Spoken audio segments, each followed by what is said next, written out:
होई सोई जो राम रचि राखा, को करे तर्क बढ़ावे साखा।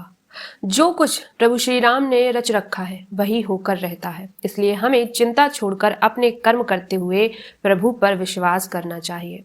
नमस्कार, जय श्री राम, हर हर महादेव। मैं हूं माधुरी और आप देख रहे हैं आपका अपना चैनल एस्ट्रो माधुरी। तुला राशि वालों, सावधान हो जाइए, असली घमासान अब शुरू होने वाला है। जी हाँ, किस्मत पलटने को ही है और यह बदलता हुआ समय आपको दे रहा है कुछ बेहद जरूरी संकेत। याद रखना, आसमान में ग्रह लगातार अपनी चाल बदल रहे हैं। ग्रहों की यह बदलती हुई चाल लगातार नए योग बना रही है और इन्हीं योगों के बीच कुछ ऐसी स्थितियां बन रही हैं तुला राशि वालों जो आपके जीवन की दिशा बदलने वाली हो सकती हैं।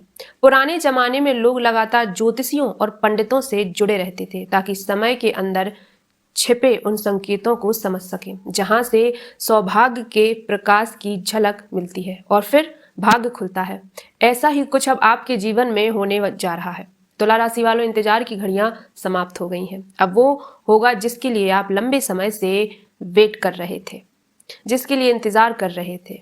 परेशानियों का अंत होगा। लेकिन एक बात याद रखना, आज की इस पूरी वीडियो को बिल्कुल भी इग्नोर मत करना, क्योंकि आज मैं आपको आपके ग्रह गोचर से लेकर आने वाले समय के संकेत, नौकरी, व्यापार, धन, परिवार, विदेश यात्रा और कुछ ऐसे उपाय बताने वाली हूं जिसे आप अपनी श्रद्धा और सामर्थ्य के अनुसार कर सकते हैं। जी हाँ, तो तुला राशि वालों, ध्यान से सुनो। सबसे पहले बात करते हैं आपके ग्रह गोचर की। तुला राशि वालों, इस समय सबसे महत्वपूर्ण बात यह है कि 17 अगस्त 2026 को सूर्य सिंह राशि में प्रवेश करने जा रहे हैं और सूर्य के सिंह राशि में प्रवेश के साथ सूर्य और केतु की युक्ति का प्रभाव भी बन रहा है।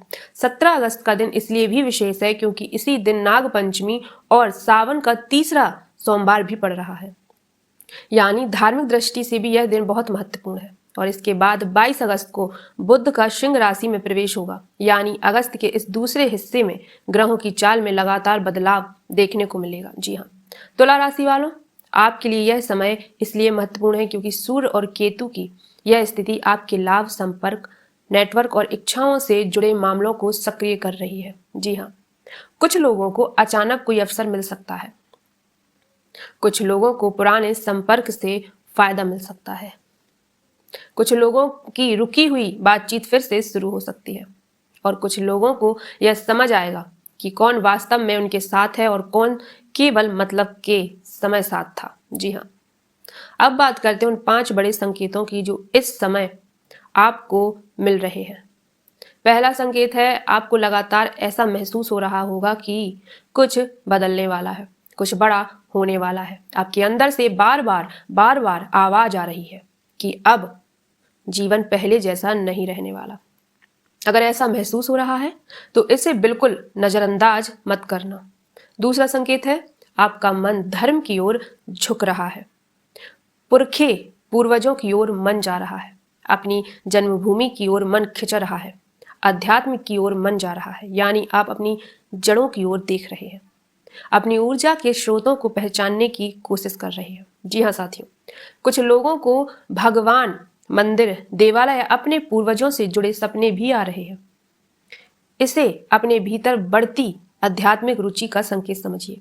तीसरा संकेत है, छोटी छोटी खुशखबरियां मिलनी शुरू हो गई हैं। जी हाँ, छोटे छोटे काम बनने शुरू हो गए हैं, मन का बोझ थोड़ा हल्का महसूस होना शुरू हो गया है।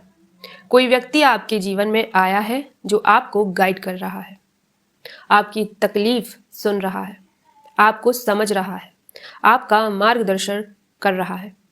यह भी बहुत बड़ा संकेत है। चौथा संकेत, कोई अपना व्यक्ति आपसे दूर हो चुका है, कोई आपसे अलग हो चुका है। कुछ लोग बिना किसी स्पष्ट कारण के आपसे दूरी बना रहे हैं, लेकिन अब आपको पहले जैसा फर्क नहीं पड़ रहा क्योंकि आपने अकेले रहना सीख लिया है। जी हाँ, आपने अपने अकेलेपन को समझ लिया है और अब आपको अपनी शांति ज्यादा प्यारी लगने लगी है साथियों। और 5वां सबसे बड़ा संकेत, आपको अपने आसपास किसी सकारात्मक और आध्यात्मिक ऊर्जा की मौजूदगी महसूस हो सकती है। जी हाँ साथियों, जैसे कोई शक्ति आपको भीतर से संभाल रही हो, अगर आपको ऐसा महसूस हुआ है तो कमेंट करके जरूर बताइए कि आपको इसमें से कौन सा संकेत मिल रहा है। अब चलिए बात करते हैं आपकी वर्तमान स्थितियों की। तुला राशि वालों, इस समय आपने अपने मन को मजबूत किया है। आपकी इच्छा शक्ति पहले से ज्यादा प्रबल हो रही है। कंफ्यूजन के बादल धीरे धीरे हट रहे हैं। हालांकि मन में कुछ सवाल अभी भी चल रहे हैं। मेरे साथ ही ऐसा क्यों हुआ? हमारी ऐसी कौन सी गलती थी? हम जीवन में पीछे क्यों रह गए? हमसे कम योग्य लोग आगे कैसे निकल गए? ये सवाल कुछ लोगों के मन में अभी भी है। जी हाँ साथियों, लेकिन अब आप उन सवालों से बाहर निकलने की तैयारी कर रहे हैं, क्योंकि इस समय आप किसी बड़ी योजना पर काम करने का मन बना रहे हैं। कोई नया बिजनेस, कोई नया काम, नया रिश्ता, घर बदलना, नौकरी बदलना या जीवन में कोई ऐसा फैसला जो आपकी पूरी दिशा बदल सकता है। जी हाँ साथियों, लेकिन कोई भी बड़ा निर्णय जल्दबाजी में मत लेना। अपनी स्थितियों को देखकर फैसला करना है। और यदि कोई बड़ा आर्थिक या जीवन का फैसला है तो उचित विशेषज्ञ से सलाह लेना हमेशा बेहतर होगा। अब बात करते हैं धन और कर्ज की। तुला राशि वालों, इस समय आपको कर्ज के मामले में सावधानी रखनी है। कर्ज लेना हमेशा गलत नहीं होता, लेकिन जितना आप आराम से वापस कर सकते हैं उतना ही दायित्व अपने ऊपर लेना चाहिए। जरूरत से ज्यादा बोझ मत लेना। किसी को पैसा देते समय भी सोच समझकर फैसला करना। साथियों, और किसी के कहने पर जल्दबाजी में निवेश या आर्थिक लेन देन बिल्कुल ना करें। इसी के साथ साथ किसी अपने व्यक्ति से आपको भावनात्मक ठेस लग सकती है। जी हाँ, ऐसा महसूस हो सकता है कि किसी ने आपकी मेहनत, आपके प्रेम या आपके सहयोग का सही मूल्य नहीं समझा। जी हाँ साथियों, लेकिन तुला राशि वालों, यहाँ आपको भावनाओं में बहने के बजाय समझदारी से काम लेना है। परिवार का वातावरण सामान्य रहेगा, लेकिन छोटी छोटी बातों पर बहस हो सकती है। अगले 3 से 5 दिन विशेष रूप से शांत रहना है। आपके लिए बेहद बेहतर होगा। पुरानी बातें मत छेड़ना, पुराने जख्म मत कुरेदना। किसी ने कुछ कह दिया तो तुरंत जवाब मत देना, क्योंकि कुछ लोग आपको भड़काने की कोशिश कर सकते हैं। जी हाँ साथियों, उन्हें यह मौका मत देना। अपने आप को इमोशनल स्ट्रांग रखना। अब बात करते हैं नौकरी करने वालों की। जी हाँ साथियों, नौकरी करने वालों के लिए यह समय मेहनत और धैर्य का है। उच्च अधिकारियों के साथ तालमेल बनाकर चलना जरूरी रहेगा। ऑफिस में कोई पुरानी गलती या पुराना मुद्दा सामने आ सकता है, इसलिए इस समय अपने काम को लेकर लापरवाही बिल्कुल मत करना। आपको मेहनत का परिणाम धीरे धीरे अवश्य मिलेगा। 17 अगस्त के बाद कुछ लोगों को सकारात्मक समाचार मिल सकते हैं और 22 अगस्त के बाद बुध के सिंह में आने से बातचीत, संपर्क, कागजी काम और नेटवर्किंग से जुड़े मामलों में गतिविधि बढ़ सकती है।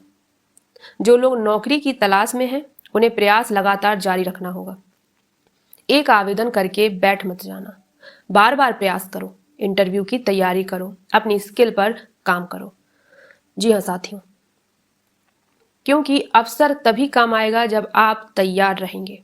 अब बात करते हैं विदेश जाने वालों की। जो लोग विदेश जाने की तैयारी कर रहे हैं, उनके लिए प्रयास जारी रखने का समय है। वीजा, दस्तावेज, धन या यात्रा से जुड़े कागजों में लापरवाही बिल्कुल मत करना। किसी व्यक्ति की बात पर आंख बंद करके भरोसा भी नहीं करना है। हर दस्तावेज को खुद जांचें। अब 3 बातें विशेष रूप से याद रखिए। पहली बात, पैसों का लेन देन सोच समझ कर करें। दूसरी बात, किसी की तारीफ या बुराई से जरूरत से ज्यादा प्रभावित ना हो। तीसरी बात, अपनी सेहत का ध्यान रखें। थकान महसूस हो सकती है, खान पान को लेकर सावधानी रखें। बाहर का बहुत तला भुना या अस्वच्छ भोजन ना करें। और अगर शरीर में लगातार कोई तकलीफ हो तो उसे नजरअंदाज भी बिल्कुल नहीं करना है। बजाय अपने अभिभावक या डॉक्टर से बात करें। अब आते हैं 17 अगस्त से सबसे महत्वपूर्ण हिस्से पर। 17 अगस्त 2026 को नाग पंचमी और सावन का तीसरा सोमवार है और इसी दिन सूर्य सिंह राशि में प्रवेश करेंगे। इसलिए धार्मिक और ज्योतिषीय दोनों दृष्टि से यह दिन विशेष माना जा रहा है। इस दिन आप अपनी श्रद्धा के अनुसार 3 कार्य कर सकते हैं। पहला काम, सुबह स्नान करके सूर्य देव को अर्घ्य दें। अर्घ्य देते समय तांबे के पात्र का जल ले सकते हैं। उसमें अपनी परंपरा के अनुसार कुमकुम, लाल पुष्प रख सकते हैं। सूर्य देव को अर्घ्य देते समय मंत्र बोले, ओम घृणी सूर्याय नमः। इसके बाद हाथ जोड़कर प्रार्थना करें, हे सूर्य देव, मेरे जीवन में जो भी अंधकार है उसे दूर करने की शक्ति दीजिए। मुझे सही रास्ते पर चलने की बुद्धि दीजिए। मेरे कर्मों में शक्ति दीजिए। दूसरा उपाय है, सावन सोमवार होने के कारण भगवान शिव का पूजा करना आवश्यक है। शिवलिंग पर जल अर्पित करें और अपनी श्रद्धा के अनुसार बेलपत्र चढ़ाएं। इसके बाद ओम नमः शिवाय मंत्र का जाप करें। आप अपनी सामर्थ्य के अनुसार जाप कर सकते हैं। जी हाँ, 108 बार, 11 बार, 21 बार, जैसी भी आपकी सामर्थ्य हो। तीसरा काम, शाम के समय गेहूं के आटे को भूनकर उसमें नारियल का बुरादा और थोड़ी सी शक्कर मिलाकर पंजीरी जैसी सामग्री तैयार करें। इसे अपनी श्रद्धा के अनुसार पक्षी या जरूरतमंद जीवों के लिए अर्पित कर सकते हैं, किसी पेड़, मैदान या कहीं पे भी। अब एक बहुत जरूरी बात, अपनी हर योजना हर किसी व्यक्ति को नहीं बतानी है। जब तक काम पूरा ना हो जाए तब तक उसे लेकर जरूरत से ज्यादा चर्चा मत कीजिए। हमारे पूर्वज कहते थे, जोग जुगत और मंत्र उपायु फल तब जब करे दुरायु। अर्थात अपनी मेहनत, अपनी योजना और अपने महत्वपूर्ण कार्य को हर जगह बताने की बजाय उसे पूरा करने पर ध्यान देना चाहिए। अब घर के वातावरण की बात करते हैं। अगर घर में बहुत पुराना, टूटा फूटा और बेकार सामान पड़ा है तो उसे साफ करके हटा दीजिए। टूटे इलेक्ट्रॉनिक सामान, फटे पुराने कैलेंडर और अनुपयोगी चीजें घर में जमा बिल्कुल भी मत कीजिए, इससे वास्तु भी खराब होता है। घर को साफ और व्यवस्थित रखिए। पूर्वजों की तस्वीरों के मामले में अपने परिवार की परंपरा का सम्मान करें और उन्हें उचित एवं सम्मानजनक स्थान पर रखें। साथियों, अब एक और आध्यात्मिक उपाय जिसे आप अपनी श्रद्धा के अनुसार कर सकते हैं। पीले रंग का कपड़ा लीजिए, उसमें 5 या 7 गोमती चक्र रख लीजिए। एक साबुत हल्दी की गांठ रखिए। पीले कपड़े की पोटली बना लीजिए, उस पर हल्दी से तिलक करिए और अपने पूजा घर में मां के स्वरूप के चरणों में श्रद्धा से रखिए। इस उपाय को अगर आपकी पारिवारिक या धार्मिक परंपराओं में मान्यता है तो 21 दिन या तक श्रद्धा से कर सकते हैं। 21 दिन के बाद इसे अपनी परंपरा के अनुसार विसर्जित कर सकते हैं। तुला राशि वालों, सबसे बड़ी बात याद रखना, ग्रह आपको संकेत दे सकते हैं, समय आपको अवसर दे सकता है, लेकिन कर्म आपको खुद करने हैं। इसलिए डरना नहीं है, डरवाना नहीं है। किसी की बातों में आकर अपना मन खराब नहीं करना है। अपने काम पर ध्यान देना है, अपने परिवार पर ध्यान देना है, अपने धन का सही उपयोग करना है और भगवान पर विश्वास रखना है। जी हाँ साथियों, क्योंकि होई सोई जो राम रची राखा। लेकिन इसका अर्थ ये नहीं कि हम कर्म करना छोड़ दें। कर्म हमारा है और परिणाम प्रभु के हाथ में है। अगर आपको यह वीडियो पसंद आया हो तो कमेंट में प्रेम से लिखें अपने इष्ट देव का नाम। तुला राशि वालों, आपके जीवन में सुख शांति आए, आपके रुके हुए कार्य पूरे हों, आपके घर में खुशियां आए, आपके जीवन में सकारात्मकता आए, आपके मन का अंधकार दूर हो और आपके जीवन में सफलता का प्रकाश आए। इसी मंगलमय कामना के साथ आज के इस कार्यक्रम को यहीं विराम देते हैं। मैं हूं माधुरी और आप देख रहे हैं आपका अपना चैनल एस्ट्रो माधुरी। मिलते हैं अगली वीडियो में, तब तक के लिए हर हर महादेव, जय श्री राम।